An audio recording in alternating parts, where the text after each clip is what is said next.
Good morning. मैं आज के मेरे टॉपिक है डायबिटिक फूड। डायबिटिक फूड एक पूरा चैप्टर है, लेकिन मैं आप लोगों को ब्रीफली ये बताना चाहती हूँ कि डायबिटिक फूड होता क्या है। इसमें इतना मीन्स फूड को इतना इंपॉर्टेंस क्यों दे रहे हैं हम, क्योंकि जो भी डायबिटिक पेशेंट्स होते हैं, जैसे जैसे उनके डायबिटिक ईयर्स बढ़ते जाते हैं, जैसे जैसे शुगर आने के बाद ईयर्स बढ़ते जाते हैं, उनको पैरों में चेंजेस आते हैं, लेग में प्रॉब्लम्स होती रहती हैं। कि क्यों होती हैं?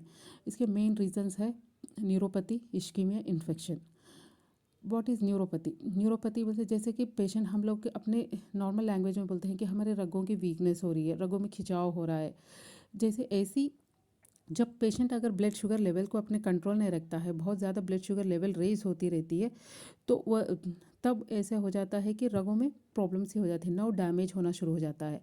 जैसे कि कभी कभी बीच बीच में शुगर के मेडिकेशन नहीं लेना, या एकदम से बहुत ज़्यादा शुगर खाना और उसके हिसाब से मेडिकेशन चेंज नहीं करना, या बीच में एकदम से ज़्यादा खा लेना फिर एकदम बिल्कुल कम करना, ये सब चीज़ों से कभी भी जैसे जैसे ब्लड शुगर के स्पाइक्स होते रहते हैं ब्लड में, तो वो एक्चुअली पूरे पूरे बॉडी को डैमेज करता है स्पेशली। बट ये स्पेशली प्रॉब्लम्स हो जाती हैं कि नर्व्स एक बार डैमेज हो जाती हैं तो इट्स वेरी डिफ़िकल्ट टू फिर वो नॉर्मल होना नहीं हो सकती हैं।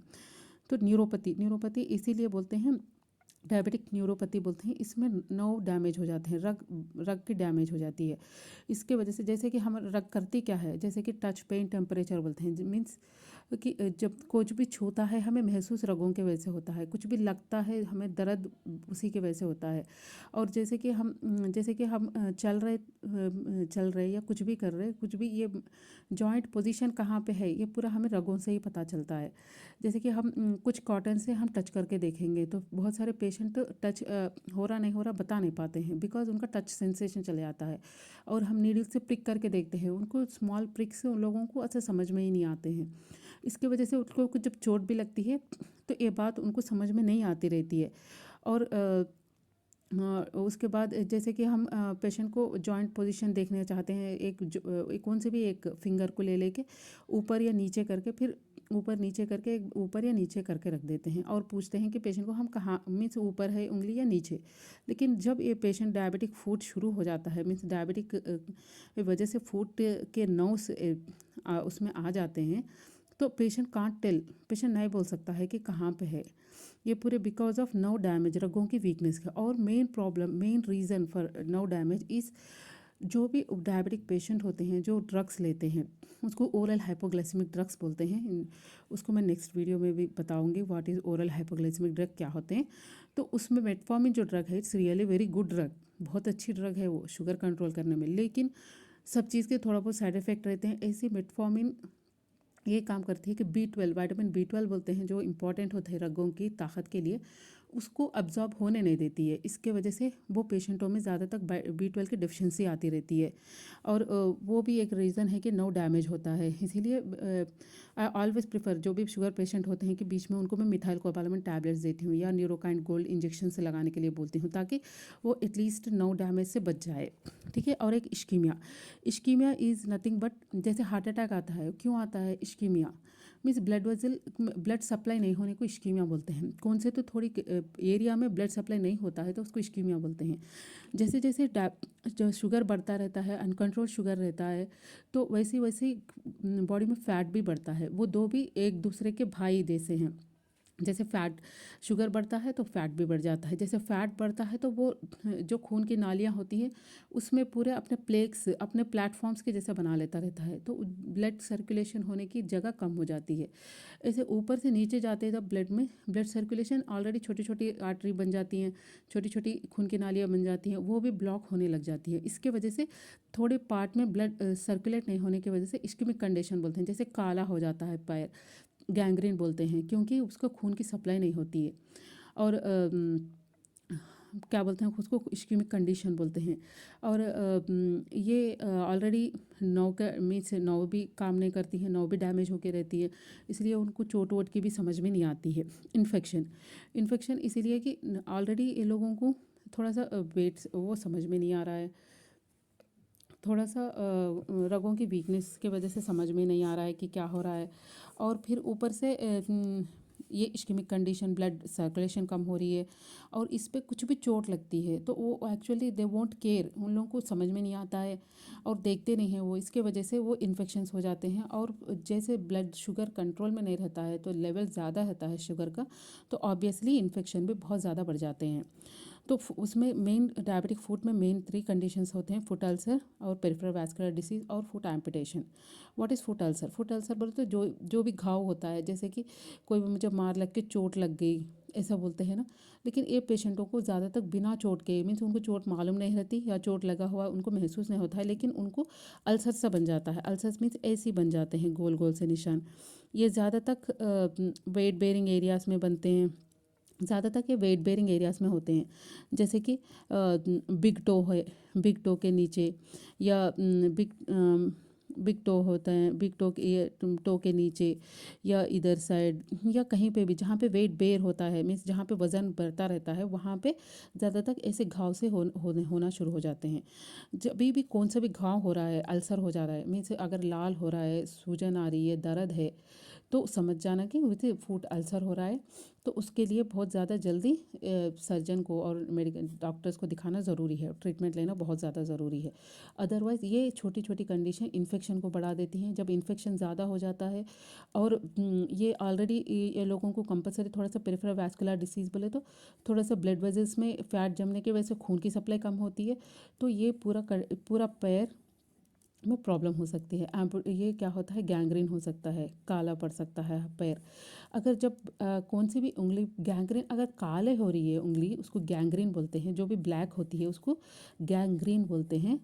तो एक कंडीशन ये है कि अगर किसी का भी पैर में उंगली में ब्लैकनेस हो रही है तो बेहतर है वो टाइम पे दैट इज़ आप ऐसे ही छोड़ दो एटलीस्ट उसको, डोंट कुछ उसको कुछ लगाना करना ऐसा करने से भी बेहतर है बस आप उस सर्जन को दिखाओ। और उसको बेहतर है उसको छेड़ना नहीं। अगर वो जब तक ये उंगली ज़्यादा ब्लैकनेस हो जाएगी, जब खून की सप्लाई नहीं नहीं रहती है, अब समझो कि एक बिग टो में बिल्कुल ये ब्लैकनेस हो रहा है, तो बेहतर है हम इसको काटने पीटने की कोशिश ना करें। ये बेहतर वो खुद ही यहाँ तक जहाँ तक ब्लैक हो रही है वहाँ तक खुद ही स्लफ़ हो जाती है, स्लफ़ में झड़ जाती है। अगर हम मीन्स क्योंकि ऑलरेडी उनके ब्लड वेजल्स में थोड़ा सा सूजन हो रही है, ब्लड वेजल्स में बहुत ज़्यादा फैट जमने की वजह से खून की सप्लाई कम हो रही है, अगर काटने की कोशिश करते हैं तो तब क्या होता है कि सूजन आ जाती है। अगर हम इस सूजन को कंट्रोल नहीं कर पाएंगे तो ये सूजन ये ब्लड वेजल्स को प्रेस कर देती है। तो ये ब्लड वेजल्स जितना खून सप्लाई कर रहे वो खून भी सप्लाई नहीं कर पाते हैं, तो ऑब्वियसली ये पूरा फुट में ब्लड सर्कुलेशन क्या होता है, कम हो जाता है और ये फुट एम्पुटेशन करने की तरफ चले जाता है। सो अगर एक सिंगल उंगली में कुछ प्रॉब्लम हो रही है, गैंग्रीन हो रहा है या काली पड़ रही है उंगली, तो बेहतर है डॉक्टर को दिखाइए, but don't go for anything जैसे कि घर में ही काटने पीटने की कोशिश करे, उसको घर में खुद ट्रीटमेंट करने की कोशिश करे, या थोड़े लोग करते हैं कि गर्म पानी में रख देते हैं या गर्म चीज़ लगा देते हैं। ये सब बहुत ही ज़्यादा खतरनाक होती है। So you please don't do any thing like that. ऐसा कुछ भी मत करिए। कुछ भी करने से पहले बेहतर है आप डॉक्टर्स को कंसल्ट कर लिए। और एक 54% फूट अल्सर्स में क्यों होता है बोले तो, फूट अल्सर्स 54% न्यूरोपैथिक पेशेंट बोले तो मैंने बोल दिया है, जब शुगर लेवल ज़्यादा होने की वजह से रग डैमेज होना शुरू हो जाती है। जैसे कि रग ऐसी होती है जैसे तार की जैसी होती है और ये डैमेज होना शुरू हो जाती है यहाँ। तो एटलीस्ट जब मीन्स इसकी शीत, माइलिन शीत बोलते हैं जो ऊपर आती है, ये डैमेज होना शुरू हो जाती है। इसके वजह से अगर ऐसे छोड़ दे रहे हम मीन्स विदाउट एनी सप्लीमेंट, इसके बहुत इजी मेथड है कि आप मिथाइल कोबालामिन, विटामिन B12 बोलते हैं, बेनफोमेट प्लस टैबलेट्स मिल जाते हैं। ऑब्वियसली बेहतर है आप एक बार डॉक्टर से कंसल्ट करके ले लें। ये टैबलेट लेने से बेहतर है, थोड़ा सा रग थोड़ा अच्छी ठीक रहती हैं। ठीक है, नेक्स्ट कंडीशन और बहुत 54% तो ये इंडिया में इसी की वजह से हो रहे हैं। और इसमें नॉर्मली 15% लोगों को, कंपलसरी डायबिटिक पेशेंट को 15% लोगों को ये फुट अल्सर होते हैं। उसमें से 85% लोगों को कंपलसरी हम लोगों को एम्पुटेशन करना पड़ता है, मीन्स पैर निकालने की ज़रूरत पड़ती है। और इसमें 54% न्यूरोपैथिक है, मीन्स उसमें रगों को वीकनेस आ गए, उनको रगों डैमेज हो गए हैं। 34% न्यूरो इश्केमिक, मीन्स रग भी डैमेज हो रहे हैं उनकी। इश्केमिक कंडीशन बोले तो जैसे मैंने बोली खून के नालियों में फैट जम जाता है, जैसे शुगर बढ़ता रहता है फैट जमता रहता है और ब्लड सर्कुलेशन कम हो जाता है। 10% इश्केमिक बोले तो उनको रग तो ठीक है मीन्स अगर हम नर्व कंडक्शन स्टडीज़ कराए कुछ भी कराए that is showing nerves are normal, but blood vessels जैसे कलर डॉपलर वो कुछ कराते हैं हम इश्केमिक कंडीशंस को रूल आउट करने के लिए, उसमें ये समझ में आ जाता है कि इश्केमिक कंडीशन ब्लड सप्लाई ज़्यादा है नहीं, ये बात समझ में आती है। और peripheral vascular disease, what is peripheral vascular disease? I told already peripheral vascular disease is nothing but जैसे जैसे उम्र बढ़ती है डायबिटिक पेशेंट्स में, जैसे जैसे ज़्यादातर मेल्स में क्या होता है कि शुगर, इफ़ अनकंट्रोल्ड शुगर है तो ऑब्वियसली उसके साथ टीजी बोलते हैं, ट्राइग्लिसराइड्स मीन्स ये वेरी बैड फैट के नीचे आता है, ये बैड फैट इंक्रीज़ हो जाता है। जैसे जैसे ये इंक्रीज़ होते हैं शुगर, ऐसे ट्राइग्लिसराइड्स इंक्रीज़ होते हैं। ये दो के वजह से क्या बोलते हैं, जो खून सप्लाई करने वाली नालियों की जो वो होती है वो कम हो जाती है, जो प्लेस होता है वो कम हो जाता है। मैं जो समझाना चाह रही हूँ आपको that is lower extremity amputation. Lower extremity amputation क्या है? लोअर एक्सट्रीमिटी एम्पुटेशन बोले तो ये पैरों को एम्पुटेशन मीन्स निकाल देना। पैरों को हमें निकालने की क्यों ज़रूरत पड़ती है? जैसे जैसे शुगर आने के बाद जैसे जैसे उम्र बढ़ती है ज़्यादातर मेल्स में एम्पुटेशन करना ज़रूरी हो जाता है, क्योंकि जब शुगर कंट्रोल में नहीं रखते हैं इसमें जैसे 50% पेशेंट एम्पुटेशन होता है, क्यों मेजर लिम्ब एम्पुटेशन बोलते हैं, तो बड़े बड़े बड़े पैर का एम्पुटेशन होना होता है।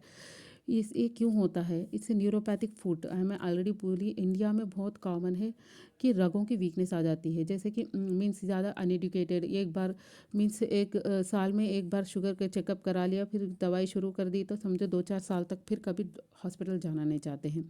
But it's wrong. पहले एक बीच बीच में एक बार टाइम निकालो शुगर कंट्रोल में है या नहीं है, और जब भी खाना खाते हैं थोड़े से पोर्शंस बना के खाओ, मीन्स एक ही दम पेट भर के खाना rule is not correct for diabetic patient, क्योंकि उसमें एकदम से सडन से शुगर लेवल रेज हो जाता है। थोड़ा थोड़ा करके पोर्शन वाइज डिवाइड करके खाओ। और बेहतर है एकदम शुगर के चीज़ें लेना तो बिल्कुल गलत है।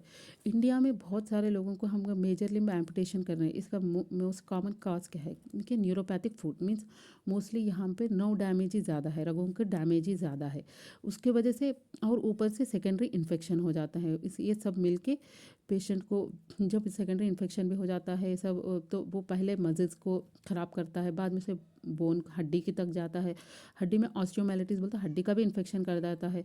तब जब कुछ भी कुछ प्रॉब्लम नहीं है, जब कुछ नहीं कर सकते हैं, जब सिर्फ यही कर सकते हैं कि amputation, mostly because of incorrect treatment. और ये न्यूरोपैथी क्या है? न्यूरोपैथी ये है कि न्यूरोपैथी रगों की वीकनेस क्या होती है? रगों की वीकनेस ये होती है इसमें ऑटोनॉमिक सेंसरी मोटार हो जाते हैं। ऑटोनॉमिक बोले तो मैंने बता दिया है, मैं बता रही हूँ कि जैसे कि डायबिटिक पेशेंट्स में ऑटोनॉमिक नर्वस सिस्टम बोले तो ऑटोनॉमिक बोलते से टाइप वाले रगों को जब इन्वॉल्व होते हैं तो वो लोगों को एक तो पैरों में पसीना कम हो जाता है, उसके वजह से पूरा पैर ड्राई हो जाता है। इसको इसीलिए डायबिटिक पेशेंट हर दिन अपने पैर चेक करे और साफ से धो के पोंछ के सूखा कर दे, और उसके लिए कुछ क्रीम सॉल्यूशन या कुछ ऑयल हल्का सा लगाने। और उसके वजह से और एक वैस्कुलर इफेक्ट्स, जैसे उन लोगों को शुगर लेवल ज़्यादा हो जाती है वो भी थोड़ा से ब्लड वेजल्स खून के नालियों को छोटा करने की कोशिश करता है। ये भी एक रीज़न है कि उसके वजह से थोड़े से ये अल्सर बनने के चांसेस हो जाते हैं पेशेंट को। और सेंसरी क्या होता है, मैंने बताया था कि जैसे कि कुछ भी छू रहे हम, कुछ भी गर्म लग रहा है या हमारा पैर ऊपर जा रहा है नीचे जा रहा है, ऐसा सेंसेशन उनमें चले जाता है, क्योंकि अनकंट्रोल शुगर की वजह से रग डैमेज होने की वजह से। मोटार ये होता है कि जो मोबिलिटी में बोला था, और ये जो मसल्स है वो भी थोड़ा से गलना शुरू हो जाते हैं शुगर कंट्रोल नहीं रखने की वजह से। ये सब चीज़ों के वजह से पैर में डिफॉर्मिटी आती हैं, ब्लेब्स बनते हैं। ब्लेब्स बोले तो ब्लेब्स आई वांट टू एक्सप्लेन, जैसे पैर की उंगली हो रही इसके ऊपर ऐसे सूजन सी आ जाती है, और ये ब्लेब्स इस रियली, ये जब ब्लेब आते हैं कभी इसको छीना नहीं है, बस इसको हम जब शुगर कंट्रोल करेंगे या इंसुलिन इंजेक्शन शुरू कर देंगे तब ये खुद ही अपने आप ही रिजॉल्व हो जाता है। अगर इसको, क्योंकि इसमें जो फ्लूइड होता है वो बिल्कुल स्टेराइल फ्लूइड होता है, स्टेराइल मीन्स इसमें कुछ इन्फेक्शन नहीं होता है। अगर आप इसको काटने की कोशिश करेंगे तभी ये इन्फेक्टेड हो जाता है। और हर इसके लिए आप प्रिवेंटिव फैक्टर्स, मैं स्पेशली प्रिवेंशन बताना चाह रही हूँ आपको, क्योंकि ये इट्स वेरी इंपॉर्टेंट प्रिवेंशन। एक तो आप शू, जो भी शू लेते हैं वो अपने परफेक्ट साइज़ देख के लेना, और हर दिन एक बार फीट पैर को चेक करना है, और हर दिन अपने पैर को धोना है और सुखाना है, और हर दिन अपने पैर के उंगलियों के बीच की जगह को सुखाना है और देखना है कि कुछ क्रैक्स या कुछ अल्सर, कुछ चोट, कुछ ऐसा कुछ हुआ तो नहीं है। वो वेरी इंपॉर्टेंट है। और एक अगर आप अपने पैर पूरी तरीके से देख नहीं सक रहे तो आप एक आईना इस्तेमाल करें फीट को देखने की, अपने सोल को, तलवे को देखने की कोशिश करें, और तलवे में कहीं पे भी कुछ भी आ रहा है, बहुत बेहतर है फर्स्ट शुगर कंट्रोल में लेके आए, और ज़रूरत पड़े तो एंटीबायोटिक, और ज़रूरत पड़े तो खून सर्कुलेशन बढ़ाने वाली टैबलेट्स, ये सब यूज़ करने के बाद ठीक हो सकते हैं। एक छोटा से जब अल्सर रहता है वो बहुत ईजी है उसको ट्रीट करना। अगर उसमें इन्फेक्शन सेकेंडरी हो गया तो जब पेशेंट को फीवर, बुखार आती है, जाड़ा हो जाता है, तो वो ये सेप्सिस कंडीशन में चले जाता है, और ऐसे ही छोड़ देते हैं तो बहुत ज़्यादा जल्दी इन्फेक्शन मज़िल से बोन में चले जाता है, तो वेरी डिफ़िकल्ट, हम वो पेशेंट को फिर सिर्फ एम्पुटेशन ही कर सकते हैं। इसीलिए जब घाव छोटा रहता है बेहतर है जब भी आप डॉक्टर को कंसल्ट करें, जब बहुत ज़्यादा इजी से बच सकते हैं। गॉड हमें एक पैर, बस सिर्फ एक ही पैर दिए हैं, तो एटलीस्ट हम उसको हिफाजत करने की कोशिश करें। अगर शुगर आ गया तो कोई बात नहीं, इससे भी हम नॉर्मल लाइफ जी सकते हैं, बट उसके लिए थोड़ा एक्सरसाइज, हेल्दी डाइट अपने लाइफ में शामिल करें, और जो भी खा रहे पोर्शंस थोड़ा कम कम करके खाएं, और ऑयल का इस्तेमाल और स्वीट का इस्तेमाल कम से कम करें, क्योंकि इंडिया में अब लीडिंग प्रॉब्लम है ये। Thank you.